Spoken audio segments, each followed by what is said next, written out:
It took Calvin almost an hour to calm down before he could drive home. He hadn't expected to receive such news that day. He didn't want to tell his wife and then his daughter.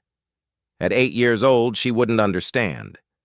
The house had been tense for weeks now, and Calvin felt that his news would be like a joker to an already losing game. Late in the evening of the last school day, the house was eerily quiet. His wife Barbara sat in the living room with a glass of wine and a few newspapers on the couch beside her. "Hey, why is it so quiet in here, honey? Where's Elizabeth?" "She's at my mom's. I'll pick her up later after we talk," she replied. Calvin was confused. Couldn't she already know? "There's no easy way to tell you this, Calvin, so I'll just tell you. I've met another man, and I'm madly in love with him. Tonight I'm leaving with him to go traveling for a month. We're taking Elizabeth with us. We told her she'll be swimming in the ocean. She's excited." "What?" "The divorce papers came through. I'm getting sole custody of Elizabeth. I know it's not easy to hear, but this month will give you a cleaner break. You'll receive official notification tomorrow. We can discuss the details when I return." She stood up and walked to the front door. "Wait, I want to see my daughter. Calvin, Michael, and I decided it would be easier for Elizabeth if you didn't come. We told her that maybe you would join us for the trip if you could take time off work, so she's not really looking forward to it. Hopefully she'll stop thinking about it in a few days." "There's no way you're doing that. I'm going to call 911 right now and tell them you're kidnapping our child." "Don't make a fool of yourself, Calvin. Michael is a powerful lawyer. He has an incredible network. All of this has happened before. Just accept the new reality, darling. Michael says it will be easier for everyone." "Barbara, I learned something today that I have to tell you about right now. It's a game changer, believe me." Calvin's throat constricted so tight he could barely breathe. "Oh, I'm sure it's very important, Calvin, but trust me, it can wait until I get back, okay? Bye. The driver's waiting." "I'm dying, Barbara," he shouted as she got out. "Don't be dramatic, Calvin. You'll survive." She got into the unfamiliar car waiting for her, and 10 seconds later she was gone. Calvin tried to call her, but she had left her cell phone on the nightstand. He then tried to call his mother-in-law to speak to Elizabeth, but there was no answer. He called 911 to report the child abduction. 2 police officers arrived to take his statement.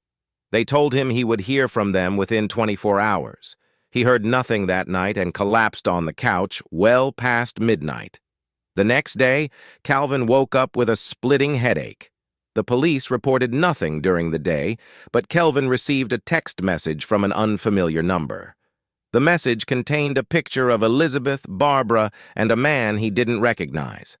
All of them on the beach. A real family picture, but with a different father. That was it. Game over.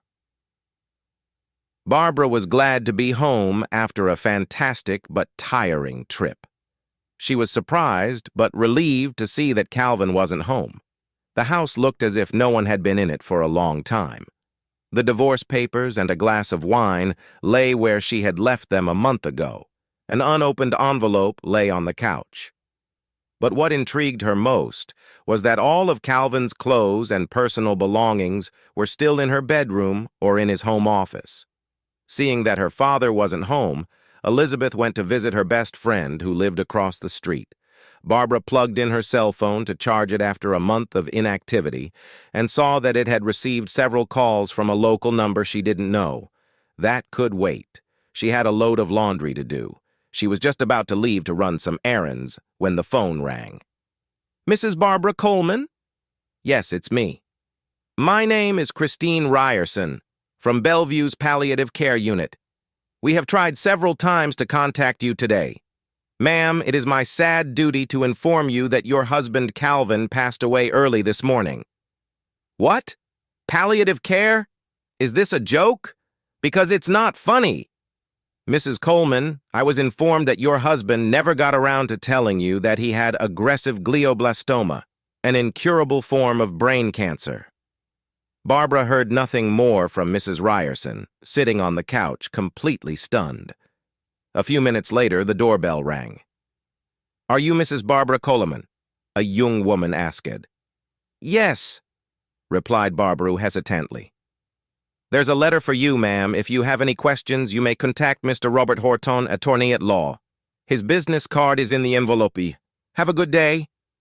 Barbara opened the letter with trembling hands. "Barbara, thank you for letting me say goodbye to Elizabeth. Don't worry, I've left her things for her. In time, she will realize what you have done and what kind of father you have replaced me with. Calvin."